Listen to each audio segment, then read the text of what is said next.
Hi there. In this tutorial, I'll show you how to update your shipping address for textbooks and course materials in our EICC bookstore.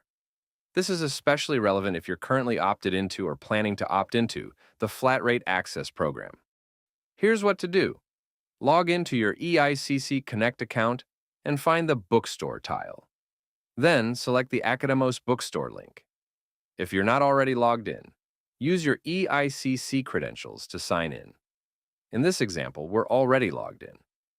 At the top of the page, click on your name to open a drop-down menu and select Settings.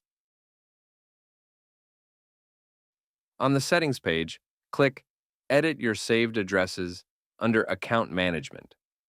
Fill out the form with your updated address. If you can't send your materials to your home, no problem. You can ship them to one of EICC's campus locations instead.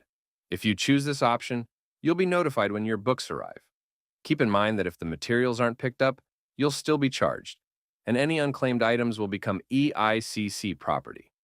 When you're all set, click Update Address at the bottom of the form. And that's it. Your shipping info is updated and ready to go. If you have any questions, just email the EICC Bookstore at bookstore@eicc.edu. Thanks for watching.